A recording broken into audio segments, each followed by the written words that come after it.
The Over the Bonnet podcast is brought to you by Merrimark Medical, Gimpy Foam and Rubber, Lizhe Slicks and Nycat Earth Moving. In this episode, I get to chat with a man who is a self-taught barefoot doctor and surgeon who devoted himself to the healthcare of peasants in rural and remote areas of China. Lizhe Sun is known as the Cave Doctor, after beginning his practice in the caves of rural and remote Shaanxi province, performing more than 3,000 operations.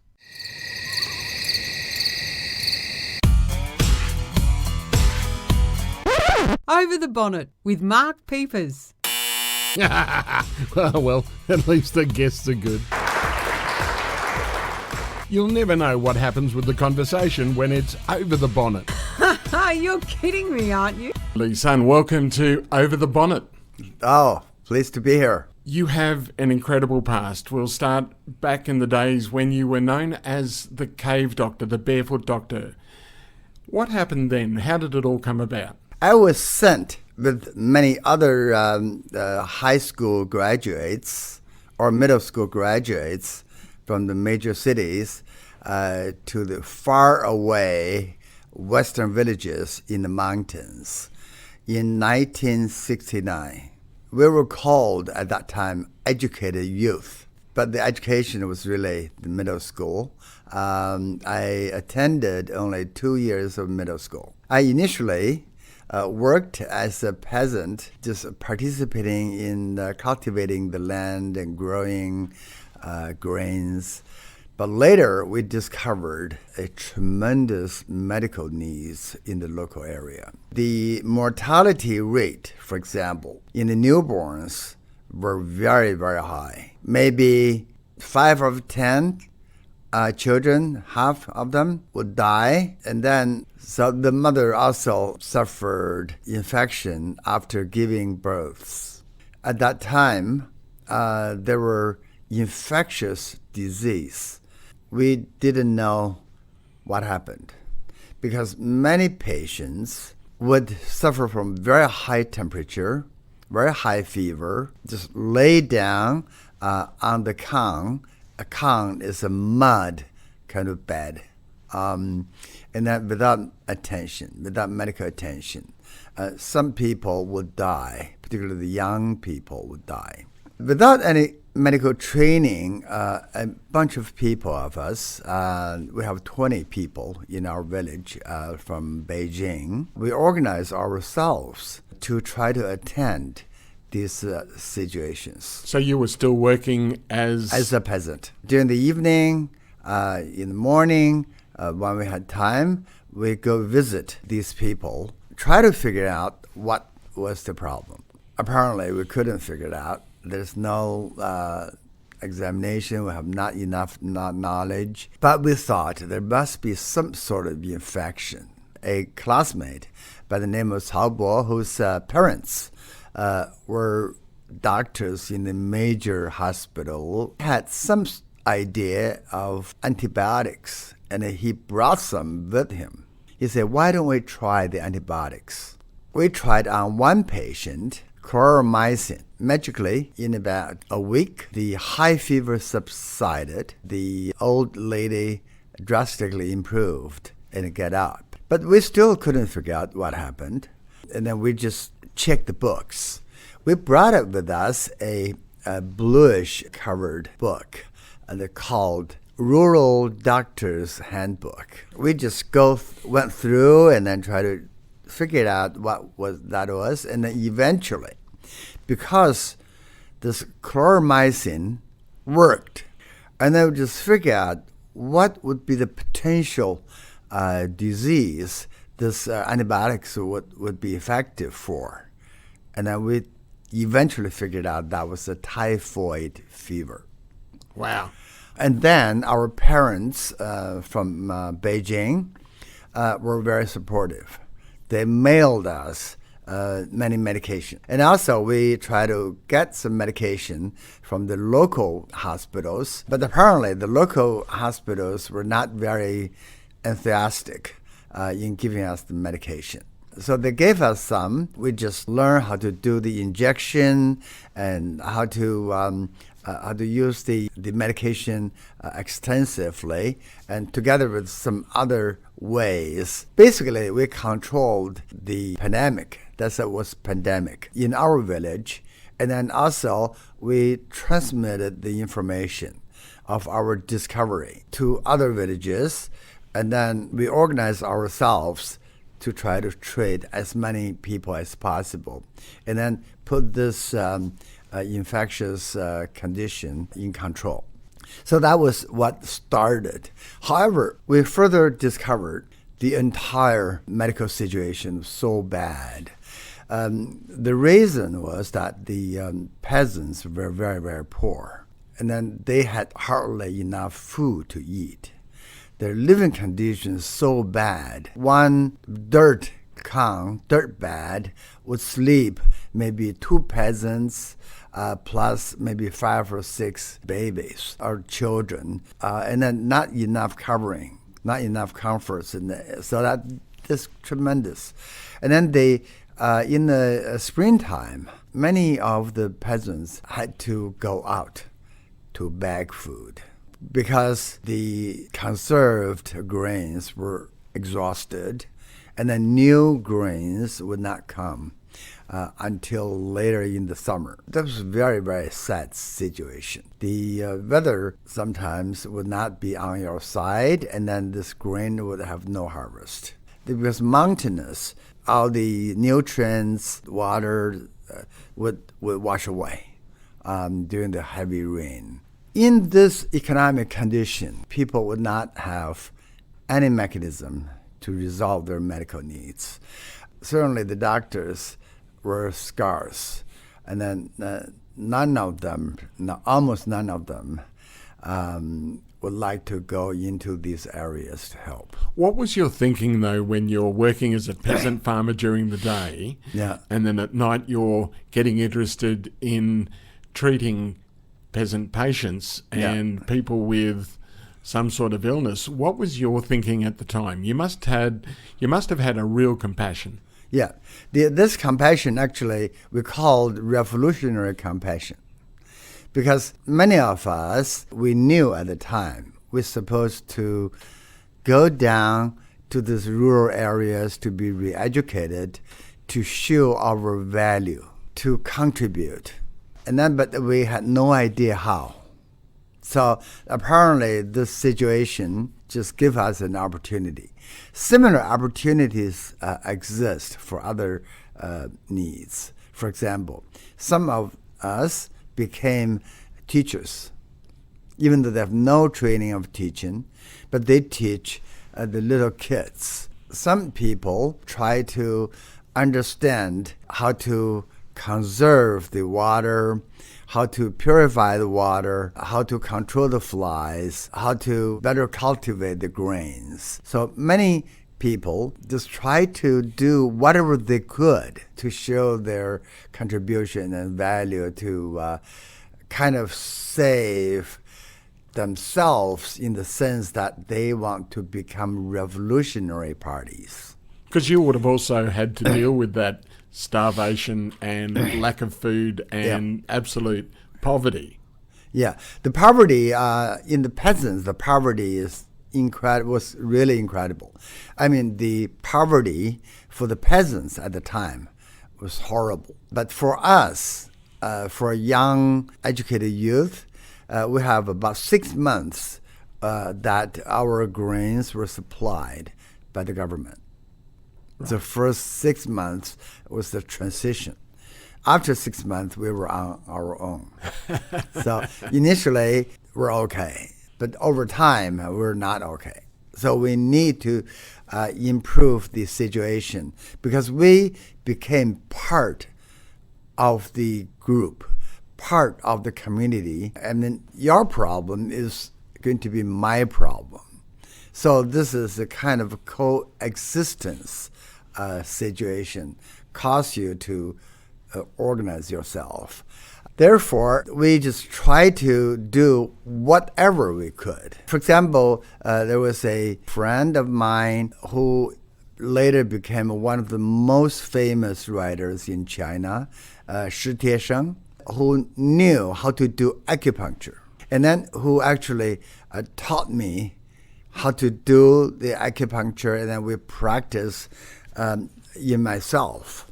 I mean, try to practice and how to insert the needles, how to, find the points and everything else. So that cost nothing. Acupuncture, right? There were some other methods we tried. But acupuncture worked really well. I will tell you a couple of examples. One example, an older man had a stroke, and then I was summoned right away in the midnight to his cave. I used acupuncture, and then to use this point, the strong stimulus. Incredibly, the tongue used to be crooked, and then the mouth could be paralyzed halfway, and then the hand and legs could not move half the body. But after strong stimulus, the whole thing just magically corrected. Wow. Right away. Wow. Immediately. Yeah. So apparently in later time, so we kind of figured out that was not a real big embolism. It could be a spasm, the artery spasm that's causing this. They're called transient ischemic change. But then anyway, these acupuncture changed the entire symptoms right away. There was another case, unbelievable case, that's the next village to us, also in the midnight.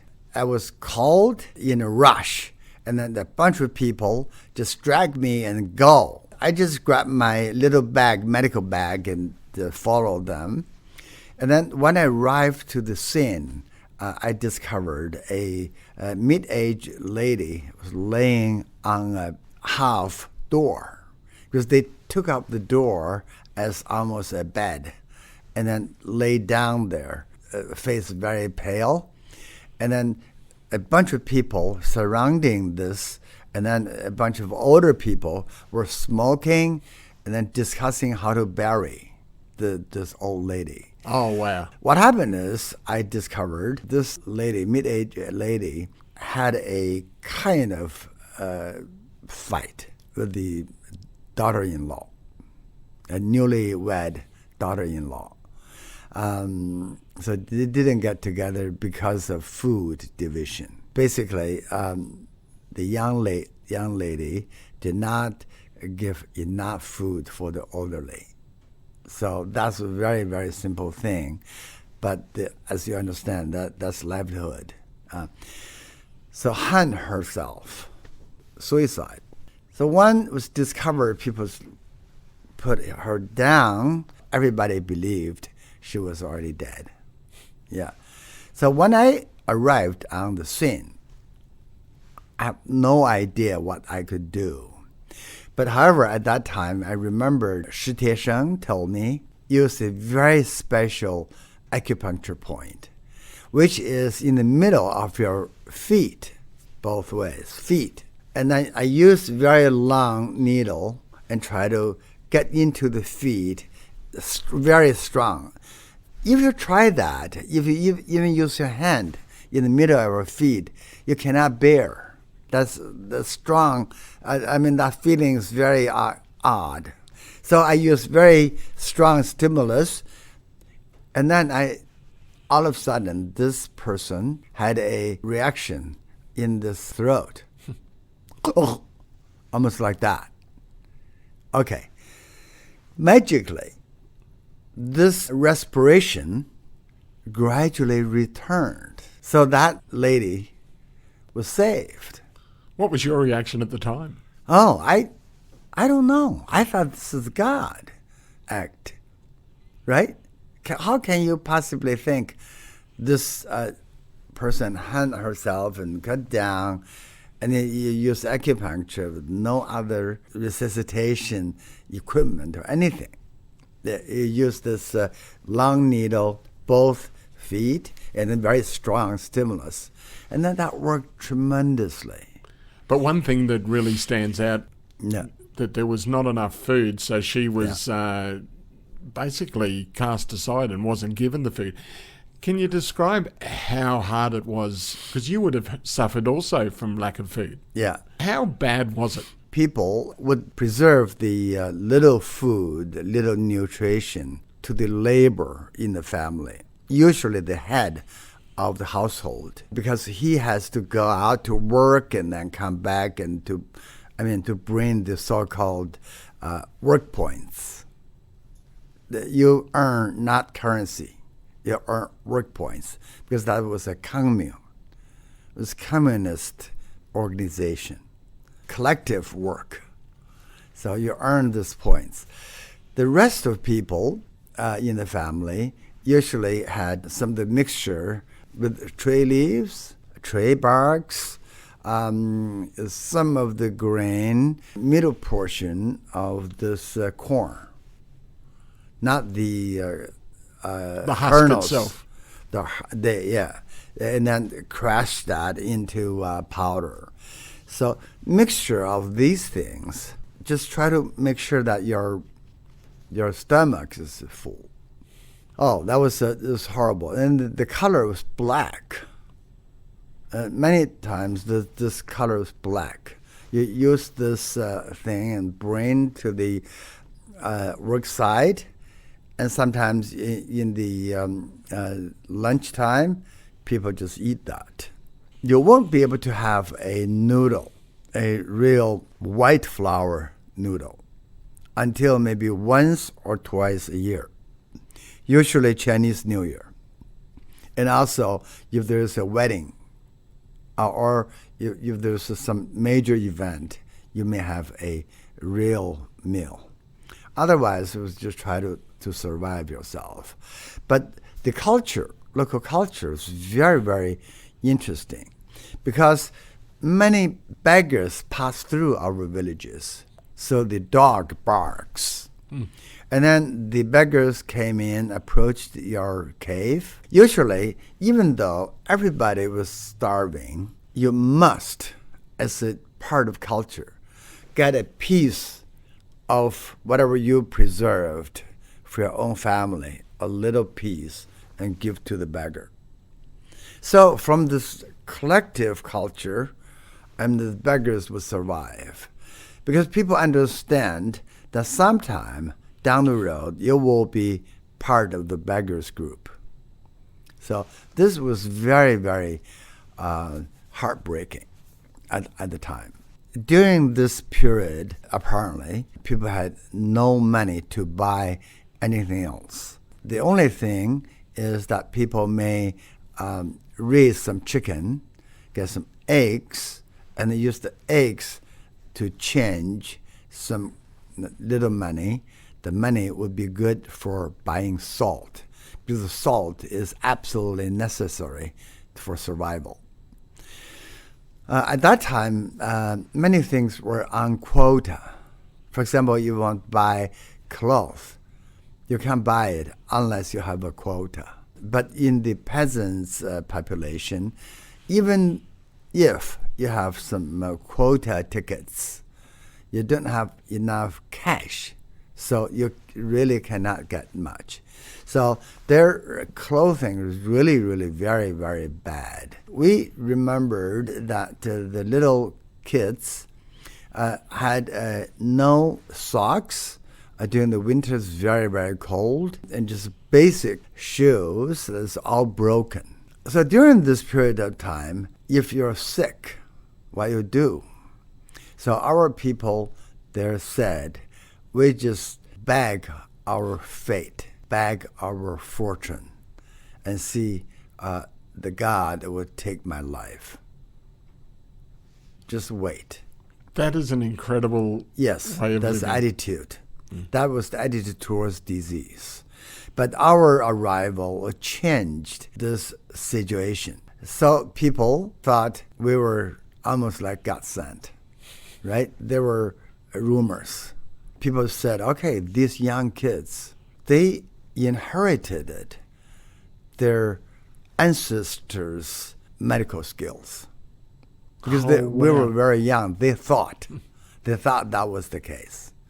Therefore, a paralyzed person could stand up, and a dead person could become alive. Well, what was the reaction by the people when they saw that lady when she did Yes. choke and come to life? What was their reaction? Their reaction, wow. At that time, you could hear, wow. Just everybody was so surprised. I myself felt the same thing. I surprised myself too. Because that was a last resort. Just give it a try. We have no idea what the reaction might be. But for the peasants, they communicate. The rumor spread. As a consequence, many other people came. So we became a real doctors because the demands, medical demands, was tremendous. And then all kinds of situations you can imagine, right? So, for example, the first time I was summoned to a different village. And then when I came in, there was a baby cannot be delivered in the way that the placenta was trapped inside the womb. I did not even know how the delivery process was. I did not know much about the human anatomy. How could I do it? But at that time, people already thought I knew a lot. I don't. So what happens, I just went outside. I said, I need to go to toilet. Toilets actually in the wild, and then very low brick. I just tried to lower myself. Actually, I opened up my blue book. I was checking what happened, and then try to figure out from the pictures. I then realized this requires a manual operation because the placenta stick into the interior of the uterus. You need to just separate the placenta manually, and then in order for the placenta to come out. Because bleeding already happening. A lot of blood at the time. And then the only ancient midwife, local midwife, were there, and they used a pillow and also a long bar, try to press the stomach. That was the only thing. And then one hand pulling the cord. That was the scenario I encountered the first time for my obstetrics practice, right? And then I decided that there's no way out. I have to try myself. So I shoot pictures in my head, because there's a serious pictures in the book. And then I just use alcohol to clean my fingers, my hand, and then I close my eyes and try to figure out the process. And I eventually did it. And then I couldn't believe how deep that was. My hand almost came out all the way here. So basically, I pull out the placenta with a lot of blood. And at the end of the day, I followed the same practice, use a pillow, and ask people to press the uterus. Eventually, that young woman was okay. So that was the type of scenario. And then, for example, there are some other situations. An old veteran, for example, in my village, he was on a disability aid. If you fought in the war, and then if you got injury, and then you receive some sort of aid from the government, he was one of them. So he described to me that I have 3 bullets in my body. Can you get them out? Wow. One is in half of the bottom, and then one is inside of the joint. The other one is underneath the thigh. So he's been shot 3 times in the leg. Yeah. He's come home. He's on a disabled sort of pension. Yeah. And he's still carrying the bullets. Still carrying bullets. Nobody could get them out. So very, very painful. He cannot move the joint because it's very painful. Inside your joint, right? Inside your knee. Yeah. And then in here you couldn't sit. And then this place is stuck into the tendon. When tendon moves, that bullet moves, and then very painful. So he disabled. What can I do? Can I refuse? No. I said, of course I can. That was the reaction. That was the reaction. So bearing that in my mind, incidentally, at that time, my friend Lizhe Sun got sick, the back pain, very badly, and then later became paralyzed himself. I accompanied him to Beijing. At that time, I just try to see how can I resolve this surgical situation of this veteran. Basically, I went to the second-hand market and tried to get some of the equipment. I went to my sister's hospital. I just petitioned to the leader there and said whether I can watch in the clinic and try to figure out what they were doing, right? At the same time, a group of us organized a team. We decided that there were too many instruments in the major cities, and then we had none. This is unfair. So we formed a group of thieves. I was the internal person. I know where the instruments were. And then I told Chen Chong and Li Ning, some other friends, they pretend themselves to be patients. They bandaged themselves and then came, and then they knew I was inside the other door. This is called ambulatory surgical unit. There's small surgeries happening. So they came in, and then I just point where the equipments are. But this was out of absolute desperation. Desperation. Because otherwise you can't do anything. Then I just walk out to make sure other people saw I was not here. I pretend to be in the toilets or doing some other things. Give yourself an alibi. So that was my plan. And then this just grab. They're not getting the whole thing because they get one here, one there, one there, because in this white plates. And then they get one here, one there, and then we reorganize them. So you miss one or two, you don't see them. Right? Because you're sent to the preparation room, to clean them out and then autoclave them, and then nothing happened. Eventually, nothing happened. You will never tell, and then nobody will ever know now. We already figured we cannot be considered thieves because we are doing this for good, distributing medical resources. And then when we went back to the village, we practiced the surgery. And practiced surgery in small animals. For example, we practice in rabbits. But rabbits is not big enough. And then we discover some of the little children, when they die, people would just throw them into the mountains in the evening. That's local culture. So I just instructed one of my younger followers, local followers, peasants. I instruct them to follow. What was it like, though? I want to take you back to when you're watching these operations, when you're asking to be allowed to come and watch these operations in Beijing. Yeah.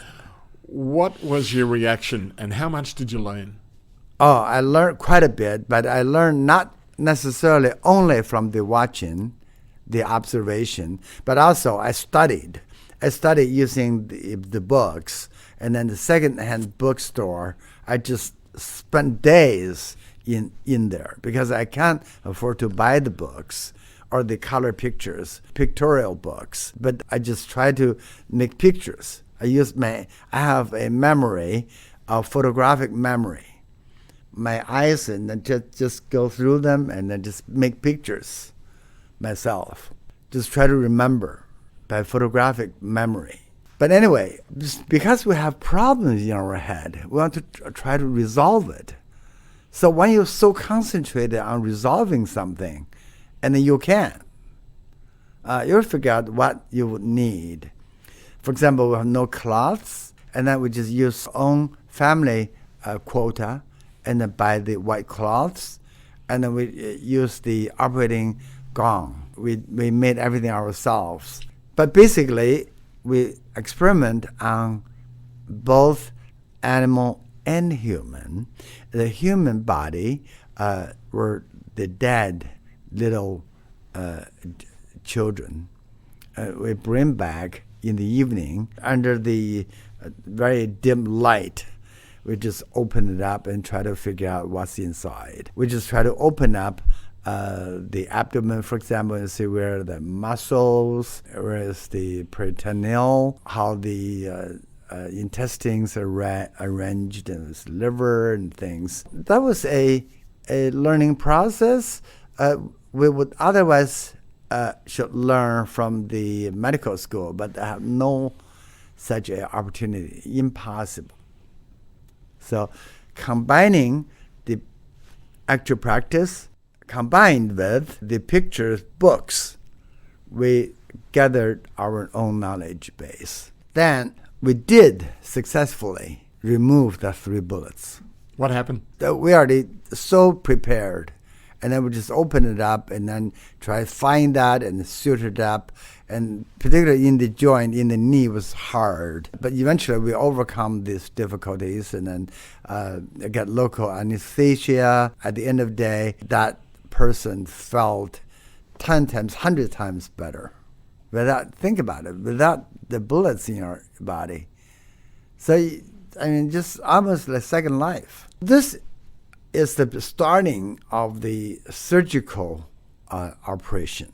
Otherwise, we thought the barefoot doctors maybe just give out some medication and do some temperature and acupuncture or some other things. We could never thought we could do surgery. But life goes much faster than you can imagine. There was one person who was the brother of our party secretary in the village. He had so-called intestine obstruction. It was life-threatening. At that time, I was not in the village. So they had to try to transfer him, this young guy, transfer him to the major oil field hospital where the medical equipment, the medical facility is much better than the villages. However, when you have this severe condition, you cannot move him very long. So maybe only 5 kilometers, he died in the middle of the road. At that time, I was still in Beijing. I did not come back. But it was transported to me, but without knowing, because no communication, no telephone, nothing. So they assumed I was here. I was in the village. What happened is, why brother, they're not in the same village? Because the party secretary married backwards to the lady and lived with the lady in our village. You understand? So usually you marry somebody, the lady will come to your home. Okay. But the party secretary, Mr. Gao, from a faraway village, and married into the lady's, the wife's home. Because the wife was the only daughter of the parents. He then changed his surname to become a pseudo-son of our village. That must have been a big thing back in those days. Big thing, because changing family name is a huge thing. He's supposed to carry on the family line, right? The bloodline. So he changed the name, surname. But one way or another, this brother came on a ladder. really suffered tremendous pain already, and then very disappointed to find out that I was not in the village. Then there's no way out but to carry on to transfer to a major oil field hospital about over 35 kilometers away. And then in midway, the patient died. So when I came back, I learned this horrible story. I felt that there was a tremendous trust. If this patient were directly transferred to the major hospital, certainly would they have survived. Very likely to be able to survive because it's closer. But there's tremendous trust towards our young barefoot doctors, and then transferred to our village, and then delayed the whole thing. After this event, we felt that we must do something major to not only to treat ordinary ailments, but to resolve some emergency situations. We did a number of things. For example, we made our operating table, which is out of wood board. But the wood was a scarcity, almost non-existent, because the mountains were yellow mountains, had almost no trace, like desert. Which was why the soil would run away when you're Right. trying to do crops. Right, exactly. So that piece of wood was preserved for the coffin of the older man. So we tried to negotiate. We paid a great deal of money to try to preserve that piece of wood. So we made an operating table. The operating table cannot move. It's interesting, though, that you were saying that babies were thrown away into the woods, but the coffins were saved for the older men. Yeah, only the older men deserve a coffin if they could afford one. Not all of people will be able to afford, because the economy controls everything, right? So people with a coffin many times pre-made before they die.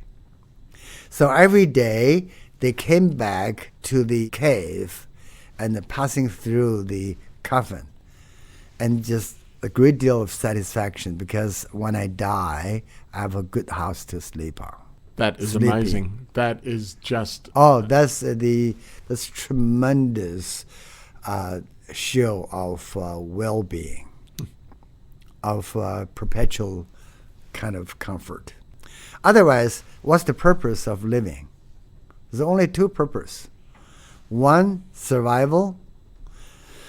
Two, offsprings. As long as you could make offsprings.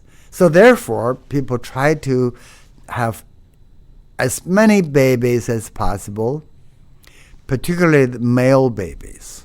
Which was interesting, the fact that you said the secretary's brother went back and changed his name to a woman, because women weren't as considered as important in those days. No, but if this woman's family well off, Okay. and then but without a male to carry the name, they would find a good son, a stepson, almost like stepson, to come to our home and then change his name as if we will have offsprings of our own name.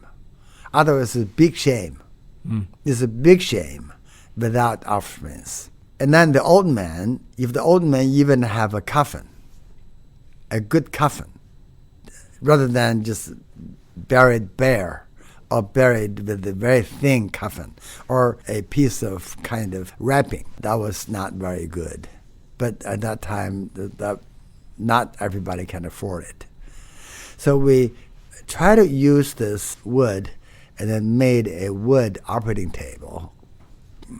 We cut cloth into pieces and then make our own operating gong. Soon after I came back, the wife of the party secretary, right in our village, suffered from a severe acute abdomen. It's called perforated gastric ulcer. There's a hole in the stomach. And then the acidic fluid and also the food all escaped into the abdomen from the stomach. It's so painful and also caused immediate infection. Well, basically your body would be eating itself from the inside out. Yes, yeah. I mean, the erosive. People won't last long. The abdomen just feels like a board, hard like a board, because you cannot touch it. It touches so painful, right? So think about it. Can you move this patient? Can you transport? The situation quickly deteriorated. So we have no choice but telling the husband, who was the party secretary, so seeing this patient is even more severe than your brother who died. And then he responded, I'm not going to transfer my wife. Just do whatever you can right now, right here. If anything happens, that's my bad luck. I will not say anything to anybody. A lot of pressure for you, though. A lot of pressure for me. But more pressure in terms of how to prepare this operation. It's hard to prepare. We almost have nothing. We have an operating table, but we don't have a good operating room. The mud cave, there's the dust coming down from the top, right? The cave like this, right? So the dust was gradually coming down. So we have to cover us up, use the plastic. We have to use spray to spray the entire cave to disinfect the air. Because we haven't really hit on it much, and I'd really like to touch on it, because you said that all the doctors at the time were known as barefoot doctors that were learning their medical profession in the field as they went along, but you were specifically known as the cave doctor. Yeah. Is that something that you look back with fond memories of? I think we were different a little bit in the sense that we were trying to do things that would not be ordinarily imaginable as other barefoot doctors. Other barefoot doctors, you can imagine, maybe give an injection, give acupuncture, give medication, do a basic bandage if there's some injuries, some other things. But we encountered such a circumstance, such a severe medical condition, we'll have to do something other. We'll have to see people die. If you didn't look after them, they were going to die anyway. Yeah, but the situation at that time, concurrent situation, is that the entire higher cadres or the administration, the leadership at that time worried, because they knew we did not have any training. We did not go to medical school. We didn't have any, modern equipment. We don't even have an operating room. We don't have the lights, no electricity, nothing. We have to use the natural light. If during the evening died, so dark, no electricity, no light. It's hard to comprehend even. Right. So that we have to start, there was a daylight. The daylight comes from the one side, one direction, only one direction, the cave. Only one direction has light. So these were the extreme situations. We must make a death and life, real death and life decision right on the spot.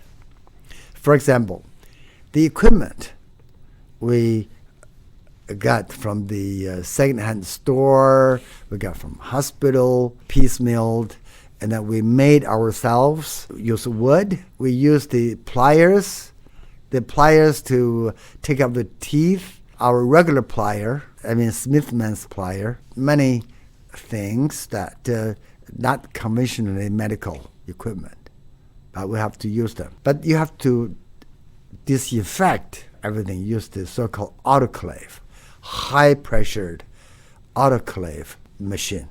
We don't have it, and we didn't have it at that time. How did you get them hygienic? We thought in the country, when people had a major event such as wedding, such as major death of some head of the village, for example, people would gather for food or celebration. This huge cook device, just this big, you steam. Okay. A steamer, but the steamer readily made and buried into the mud, and underneath you use firewood, and then not only the firewood, you use the windpipe machine. Oh, so some bellows. Yes, so to blow this fresh air to make the fires really strong. So a lot of water, a lot of heat, so make this temperature really high. That simulated the autoclave machine, and then sterilized the equipment. You open the equipment, you see everything, because we didn't know what may be potentially useful Until you went in. Until we went in. Wow. So we just got everything we had. Yeah. So there were knives used for wood carving. Shi Tieshan know how to do wood carving. The 7 knives of different size, very sharp. Those were in. The mechanical pliers, small and big, were in. Many things were in, just in case. With the support, with the commitment of the family.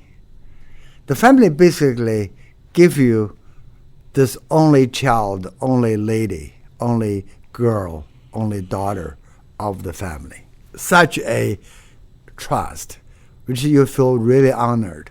So we organized our local people. They were local barefoot doctor. They were also fellow educated youth, the Yang Liu Qing, a girl, plus Feng Xiang, another girl. So helped. People try to help. But many people watching mountains, upper mountains, and then because major event, because people said this young mother is going to die, and then the belly is going to be opened, and then the big operations are going to be happening in the cave. So people no longer go to work, just watch. And also the information transmitted to the higher leadership. Leadership came, also joined the watch crowd. So here you are with the lady, you're spraying inside the cave with the antiseptic essentially to try and purify the air and sterilize the whole environment. Yeah. So what happened then? And then we just moved the patient in, and I talked to the patient. I said, this is life and death. Please follow my instruction. If I ask you to breathe, just try to breathe. I ask you questions to try to answer, because you will not put into sleep. You will be fully alert during the operation. Initially, I was trying to use the subdural anesthesia on the spine. That involved very delicate skill. So were you doing the anesthetic as well? Yes, everything. We did everything. I was trying to put into the subdural space. I failed. I couldn't do it. The reason is, you have to do that, the patient really have to curl. Right. Really, but so painful. And also so hard, so I suppose So you hard, couldn't, couldn't really. So that was not successful. And then otherwise, there was a small tube. If we could put a small tube into the subdural space, that you could continuously give anesthetics. So the operating time could be long. But we had a secondary preparation, which is use regular spinal anesthesia. Spinal anesthesia is to use the big needle puncture the spinal space. The spinal fluid come out. I use the spinal fluid to mix my anesthetic powder and then inject the powder back. So delicate thing is, because of gravity, you have to control the level of the body. So you want to have the anesthetic level right on the operating field, not high. What happens is too high. You can't breathe. Yes. From here, because we operate here, it's very close to getting the muscle, the breath muscle, paralyzed. And then we had only a bare, straight board. It was very, very painful. Couldn't really move. Otherwise, in the operating table, you can control the bed at any position you want. But we couldn't do that. We're trying to do as much as possible, but however, quickly things happened. This lady couldn't breathe because the level's too high. On the one hand, I just get a pillow underneath the body, try to raise the higher body, so try to push down. Just use the gravity to push down. However, that was way too late. Was already out of breath. Because inside the mud cave, many of us, plus the patient, everybody is competing this little oxygen inside the cave. It's an interesting thing, though, and it is an incredible thing that you're doing, but it's almost easy to forget the primitive conditions which you're operating under. You're in a mud cave. Yeah. It's just hard to even visualize that you're doing all of this incredible work and you're still in a cave. You're still in the cave. We compete many things. We cannot wait until we lose the light. We have to finish everything when the anesthetic in effect. We have to control the respiratory and the cardiorespiratory system so that the human being will survive. But I had that already planned because we have no oxygen at all. Oxygen is special kind of tank, and all the tubing and everything else. We don't have it. I talked to the husband, who was the secretary, party secretary, to organize a few ladies, young ladies, each carry a round walk cover made of straws. So they essentially put oxygen into the cave? So they use that as a fun. Just try to force the air from outside into the cave. They open the gate and have a bunch of people just try to get the air in, and then one is too tired, the other one is come in, and then do that. But think what happened outside, a huge cloud, and then they didn't know what happened. They have no idea. But all of a sudden, the door opened, and a bunch of people used this wall cover,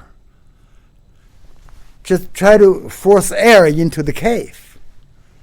And the little children of this mom were worried. And then saw all of a sudden, the daddy was doing that, and then he asked the little girl and then the son all asked what happened. And then the party secretary, Gao Fengliu, said, in a rush, "We are driving out the ghost." So people just had no idea what happened. But one way or another, eventually the respiration got better because the anesthesia level lowered down, and we finally opened the belly. When opened the belly, a lot of intestines came out because the contraction of the muscle, the inter-abdominal pressure push a lot of intestines out. Which caused the tightness in the stomach in the Tightness in the first place. stomach, everything. And then also anesthesia was insufficient. So we have to inject some local anesthesia, and then also some people hold the whole bunch of intestine. I was trying to find the hole. And in this process, we saw a lot of residues of food and the liquid. It would use the saline, just rinse the belly and then sucked out. So that was happening quickly at the same time. Eventually, I found the hole and sutured up the hole and tightened up. And then further washing the abdominal cavity. At that time, the anesthesia completely gone. It's pain like crazy. She was still open at this stage? Yeah. So the lady was still technically under the operation when the anesthesia ran out. Right. Still, the belly is still open, wide open. The intestine were out. We cannot put the intestine back. Too painful. So I talked to this young lady. I said, just try to follow me. Just try to slow your respiration one at a time. When you slow your deep breath, when you push out the air, so the tightness of this abdominal surface less pressured. So you try to push the intestine back and suture another, make another suture. And then next breath, push back some, another suture, long time. Pain, long time. And then eventually finished. This was the first most difficult ones. But eventually, this lady's life saved. Still alive now. Wow. Over 80. Wow. There were TV school, the TV person went to shoot. She described what happened now. But the party secretary already died. This was the first operation we collectively did. Several educated youth with the support of many other people. Because many other people did many other different things to prepare this fight. For example, some people sterilizing and burning the wood and then try to steam things. Some other people organizing the clean cover. So this almost like very graphic. Inside is very graphic. Outside, people confused. Didn't know what happened. Well, that was my thought, is what was the reaction in the village? Everybody certainly was very, very amazed, and then put in tremendous more confidence on our ability. Because they didn't know what happened inside. When the abdomen opens up, so they didn't see that. But they saw we used this cover to do that, almost like exercise. Chasing the ghosts out, as you say, were they a spiritual people? Spiritual, very spiritual. When you're very poor, you give everything to the miracle force in the God. Very spiritual. If you're sick, they said, I believe in the God. And then if God let me die, and then that's the end of my life. That's it. Did they think of an afterlife? You talk about the old men with the coffin, and that was preparation for them. Yeah. Did they believe in the afterlife? Most people do. Most people believe that after 18 years, they are another man. So reincarnation. Reincarnation. They have no way to control the nature. They cannot change the situation. They have to kind of follow what the fate would direct them. Therefore, we were seen as savior. The doctors occupy a very high image in the village. There are many other cases you would feel unbelievable. For example, we had no X-ray, no microscope, no diagnostics. We only have very, very basic things. So how do we detect some complicated cases? You were operating in a cave, and you were known as the cave doctor. Now, after operating on the party secretary's wife, what was the reaction within higher up in government? Because that was fairly important at the time. The government very soon came to us, said, you got to stop.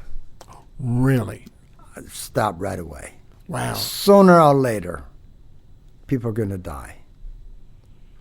When people die, you practice with a license, and then you are facing big trouble. We don't want you to do that. If people sick and die, it's their, luck, bad luck for them. It's not none of your business. What was your reaction to that? How did you take it? Very interesting. When this happened, two things happened. One, when the higher people came to the village, try to stop us, the villagers already know. The villagers were trying to use force to chase them out. Oh, wow. Yeah. So they just surrounded my cave when the conversation occurring. They would shake the door and then curse outside, and then who can stop our doctor? Who is going to leave their legs in the village? You understand? They broke their legs, and the legs they live in the village. Another event is when this rumor spread out, the government is stopping this operation, this practice.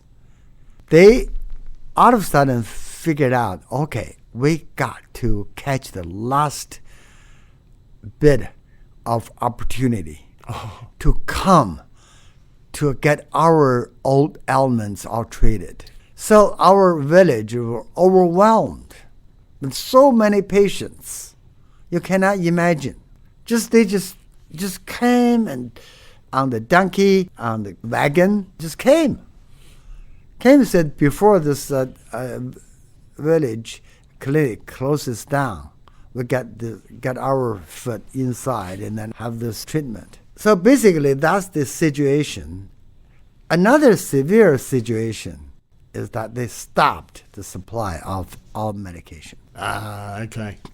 You can't prescribe medication because the barefoot doctors were not officially trained, and then we cannot prescribe official medication. So that's a effective tool to control your continued service. It's hard to overcome. From when you were saying how you procured the different instruments that you had to find out a way of getting them from the larger clinics. Yeah. You do have a rebellious side, so I gather that you've gone, we're not going to be stopped. Absolutely. Because we had the full support of peasants. So that's very spiritual at that time. And then even the cadres, the higher administration afraid of the peasants. Because peasants has nothing to lose, only the life. They're losing their lives anyways, right? So we want him. We want these doctors, these mud cave doctors, right? So what you can do? You cannot arrest everybody. And you cannot arrest me because I didn't kill anybody. But they warned that if you kill anybody, then your bad luck is coming. Okay. And then we decided something bold. We said we ought to make our own medication. So we started a pharmaceutical operation. That's incredible. Initially, we thought it's impossible, but we have no choice. If you only use acupuncture, if you only use some primitive treatment methodology, won't take care of many things. And then, for example, some medication, some of the particular fluid, if you have a dripping fluid, big bottle, and then you put medication inside the bottle and then drip into the vein, that's expensive. So we established a scheme we call cooperative medical delivery system. We collect a little bit money on everybody, a tiny bit. Maybe the money or a share of the money for their money to buy salt. Everybody contribute a share. But we promise that we would not charge fees when you're sick. It's almost a self-insured program. But how are you surviving at this stage? If you're not going to charge a fee, how are you surviving? Because you're doing operations, you're obviously not in the field these days. Yeah, there's two ways to survive. One way is that many initial supply medication were donated from our parents, from our families. So we were from Beijing, from larger cities. Parents were salaried, so they contribute and they buy medication and they ship to us. On another side, we collect this small amount, but many people, small amount becoming more significant.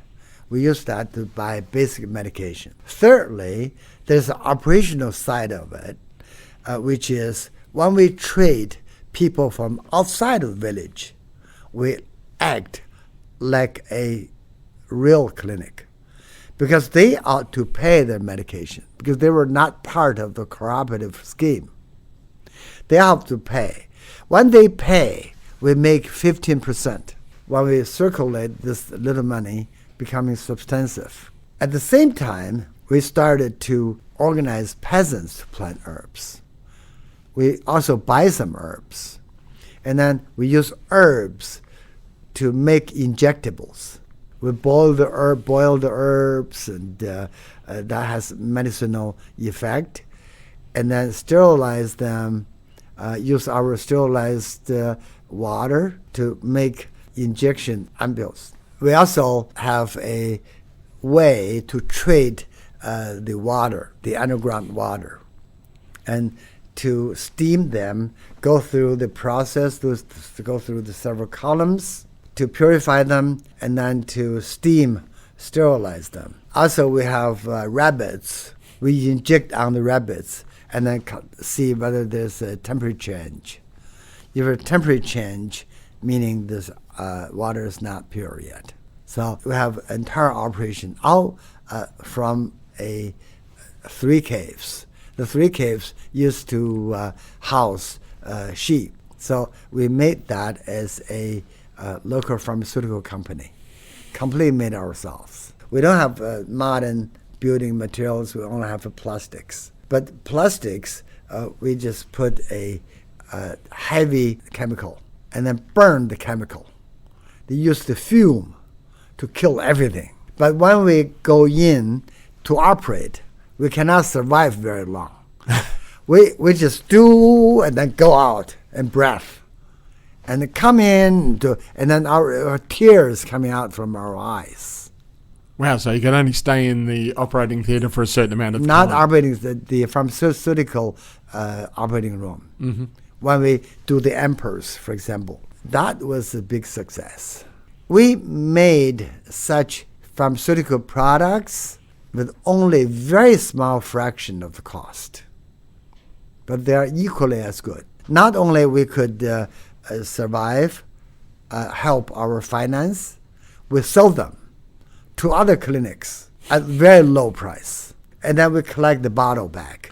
Did the word of this get out to government authorities that you were sort of essentially defying them? Well, the government has a change too, because the government initially, for the sake of protecting us from committing crimes or creating problems, just try to stop us. They're good intention, but because of overwhelming support from the villagers, they cannot succeed. Very interesting, they eventually decided to nominate me to be a model youth. So I became a model youth. I went out places to give lectures to describe what we did. And also, I joined a delegation to Beijing. I went to major medical schools. I went to major hospitals. I went to major universities. I went to my home university, Tsinghua University, and they give lectures or give reports, what happened, what we did. And people really claps. I mean, that changed the sentiment. So at one time, the government, central government, got alerted, and they sent the professors, the U.S. trained major doctors, pathologists. They have 2 teams, plus the very top person is the president of Chinese Academy of Medical Science, the most well-known surgeon was trained at the University of Michigan in U.S., came to my village. The government asked them to come, to go see whether this is true or not. They give us tests, they give us on-site examinations, they review our operating records, and eventually they concluded, oh, this is real. They learned from practice. And then they visited all the patients and examined the scars and did everything. And then they concluded this person equivalent to a graduate of official medical school, which requires 5 years education after the high school. How long had you been doing this at this stage when you'd been essentially learning on the job? Yeah. How long had you been doing that for? We started the first time of operation is 1970, 1 year after we arrived. And then when this happened, it's about 3 years after that. But the conclusion is they issued a qualification. Qualification is equivalent to the official graduate of official medical school plus 2 to 3 years practical experience as a qualified doctor. Wow. So that's the official. They issued that after the examination. They turned from suppressing into support, right? Yeah. They changed their attitude. And then that helped us a lot. But our next move is that we reverse merged the official hospitals. Because the official hospitals everywhere, but very small, but they don't go out to help. They stay in their small clinics, the commune clinics. But we said, okay, they're useless. We want them to join us. So we created a larger cooperative. So we asked the hospital to become part of the cooperative. At the same time, because the official doctors does not want to go to the countryside, we established our university. We established the Barefoot Doctor University. So I became not only the president of the university, but also a major teacher of the university to teach the peasants. The young peasants, we teach them. We teach them anatomy. We teach them basic pharmacology. We teach them how to do acupuncture. We organize the circulatory medical team, mobile medical team, to visit villages. We use the carts to carry all the equipment and the medicine, everything. Just go visit instead of people coming to our village, which is already overwhelmed our village. Because when people came, they bring a little grain. But if they get a major medical treatment, they have to stay long. When they stay long, our village caves become hospital wards. So quickly exhausted their food supply. So our peasants already poor because at the same time, many of the ladies could not go to work, but to serve the patients. Every cave is a hospital ward. And this cannot last long. We have to kind of go out. So we travel among the villages and give treatments. And this is now with your qualification. With the qualification. So we have one hand have a university graduates or university trainees became part of the medical team. We go to their village to establish similar clinic. We give them practical experience by going through the entire process. We have a continuous supply of this doctors, locally trained doctors. Many doctors nowadays became major doctors now in that local area because we came back and then we had a barefoot doctor conference. Many were graduates of our university. So we had our own pharmaceutical factory completely done by ourselves. We produce injections and fluid and everything. So we have our own hospital. We made them. We constructed them. Initially, we developed from a used sheep kind of closure. Now we have our own official, with the government support, we made our own hospital. And then we also created 12 mud cave as the inpatient wards, out in the mountains. So basically, we're growing, and then we also grabbed equipment of the local hospitals because we just say, you're no good, just come to us. Work as barefoot doctors. And then we equip ourselves really strong now. Because they have equipment they don't use. They don't want to take risk. They don't have enough people because they are salaried. You do nothing, you still get salary. So stay home. Why work? You have food, you have supply of grains. So that's the attitude. So we said, okay, the equipment, everything is all wasted. We grab them. At that time, I became a official. Eventually, I became the deputy mayor of that county.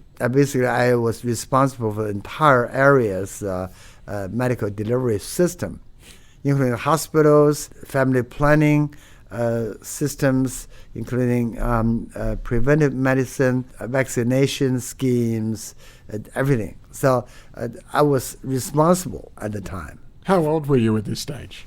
24. Yeah, so that was the time. That sort of responsibility and that sort of initiative that you've obviously have at 24. What were other 24-year-olds doing at that time out in the mountains? Our people, educated youth, they all did various kind of amazing things because that was a life struggle. I was only a barefoot doctor. Other people became party secretaries, or some people became scientific researcher to try to grow high-valued plants like mushrooms. Some people became operator of machinery. They're trying to introduce machinery instead of manual labor. And some people become teachers to teach the little kids. Otherwise, they didn't know how to read, how to calculate. Many people were doing similar things. We were reasonably educated from major city. All of a sudden dropped into like a black hole. You really want to change, try to make a contribution. So even in our group, we have many other people. Local doctors, local trained peasant doctors, they all contributed. Because there were needs, there's also a way of livelihood. Because when you earn the work points, when you work at barefoot doctors, you earn a reputation, you earn people's respect. You have satisfaction, spiritual as well. Do you describe yourself as a spiritual person? More so, increasingly. At that time, you didn't have time to do anything, to think too much. Basically overwhelmed. But in retrospect, I thought without God, I couldn't do anything. There was something magical. Were you the right person at the right time in the right place? That's one aspect of it. But even though in the same circumstance, not everybody could succeed, there must be some magical force behind it to help us. And then, there, of course, other people help us. Right time, right place. I want to ask you about your parents. They've sent you off to be re-educated from Beijing out into the poor countryside. They must have had some idea of what you were going to experience.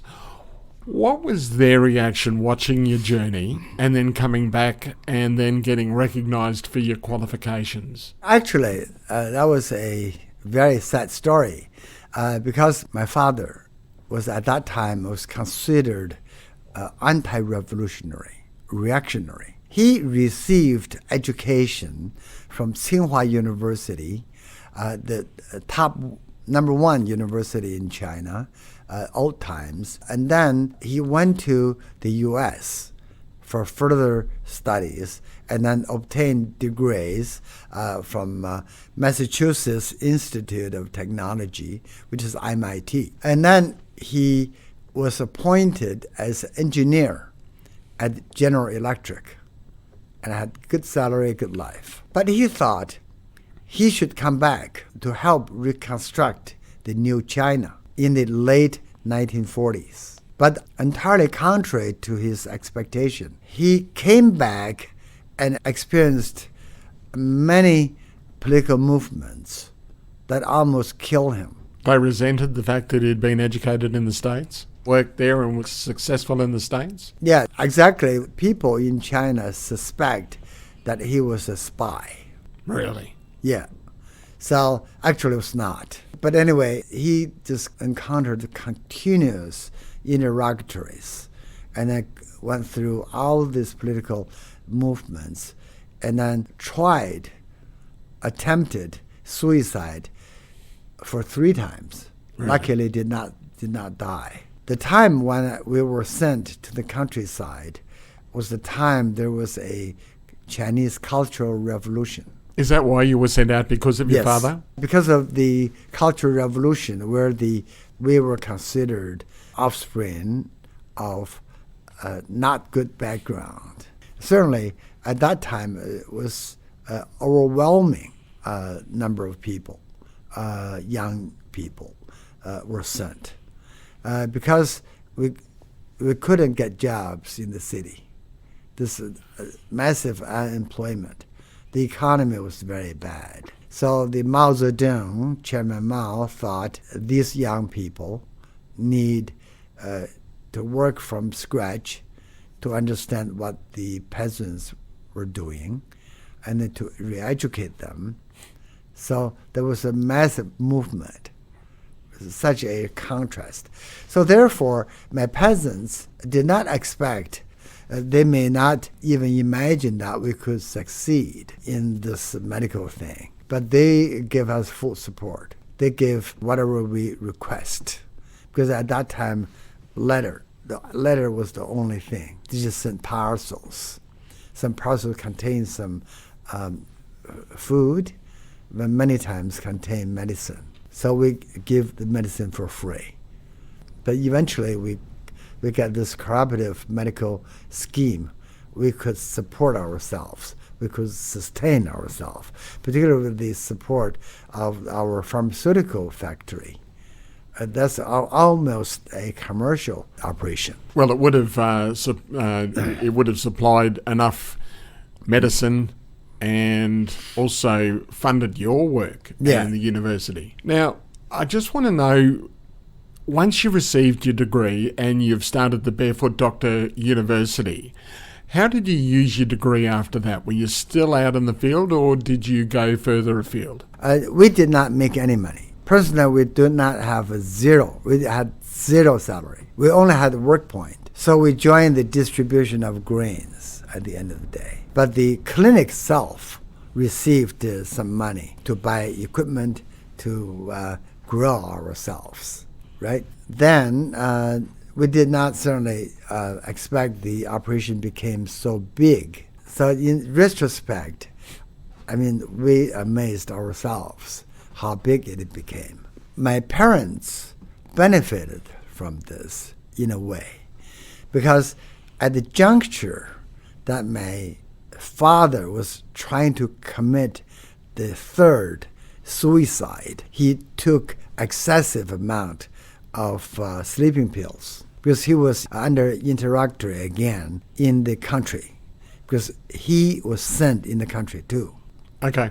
In the labor camp. But at that time, my story appeared in a major newspaper. That was a politically authoritative newspaper.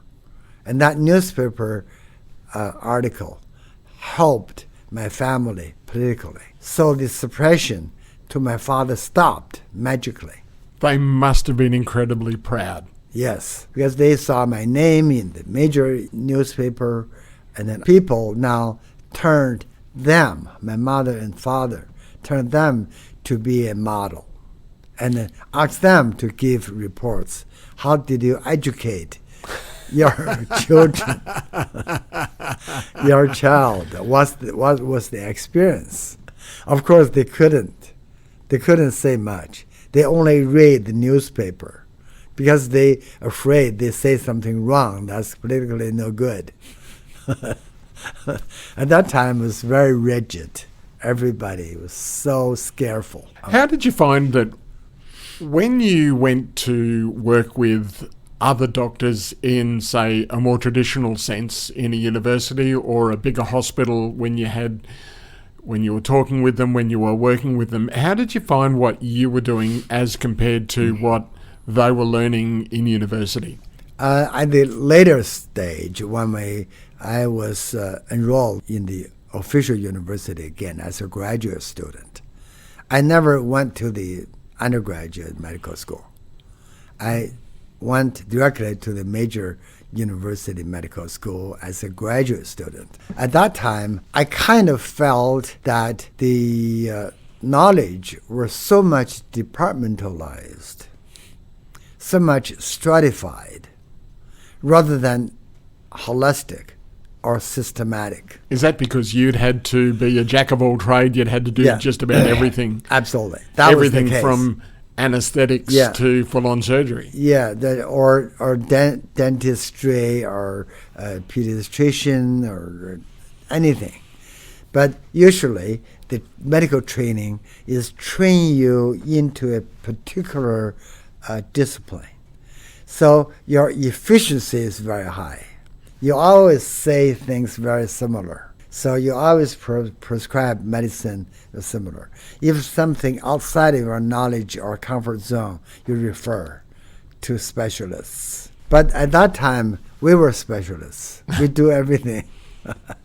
That's the major difference. But we have a different perspective of how human body works. The traditionally trained doctors, did they look at you with some sort of disdain because you were self-taught? Probably in their heart they did. But as you know, that from the entrance examination, national entrance examination, answer the same questions and everything to select university entrance, I ranked national number 1. Oh, wow. Yeah, so that this appeared in the newspaper. So without official medical school education, that was again in the newspaper and TV. So that says something about it. I think it says something about you as a practitioner and also as a person, and it has been an absolute pleasure to share some time with you today, and I really hope that we can get you back and talk some more about some of your adventures and some of the things that you've done, because I know we've only just scratched the surface. But Dr. Lizhe Sun, thank you so much for joining us over the bonnet. Thank you very much for the opportunity. This podcast is brought to you by Merrimark Medical. Merrimark Medical is your local medical practice in Gympie, specialising in quality family medical care. Are you always sick? Ranging from acute medical issues to management of long-term chronic conditions. When you need to get better, even if you have complex health problems, get the right diagnosis with Merrimark Medical. Contact Merrimark Medical in Gympie on 54811 873 or find them at 18 Young Street. The podcast is also brought to you by Gympie Foam and Rubber, your local store that specialises in foam cut to size. They've got all sorts of good stuff like upholstery and craft foam, even loose fitting foam. The shop is packed with things like mattresses and pillows. Not so squeezy. Now, they'll help you get down and dirty and save your feet with rubber flooring and mats, anti-fatigue matting, and they have industrial mats and rubber. If they don't have it, Andrew will get it in for you. Plus, for Over the Bonnet listeners, mention the show and ask for your discount, and you'll receive 10% off the price. That's right, 10% Only for Over the Bonnet listeners when you mention the show, and you have to ask for your discount. That's at Gympie Foam and Rubber. We can't go without mentioning Luscious Licks, 100% fruit ice cream. You can find them at local markets and all sorts of events. They taste good. They are a really delicious alternative to conventional ice cream. Now that's the stuff you may as well strap straight to your thighs. But with Luscious Licks, it's completely dairy-free, gluten-free, and with no added sugar because there's nothing added. And best of all, it's guilt-free and it tastes great. Look out for Luscious Licks in the pink marquee at a market or event near you. And finally, the show is brought to you by Nycat Earth Moving, that specialises in roadworks, house pads, site cleanups, land clearing, dam construction, even dewatering and swamp drainage. I didn't even know you could do that.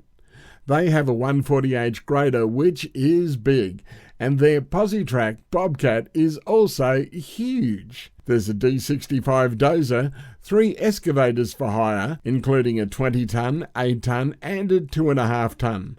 Plus, they provide side truck hire and even have a roller and a water truck.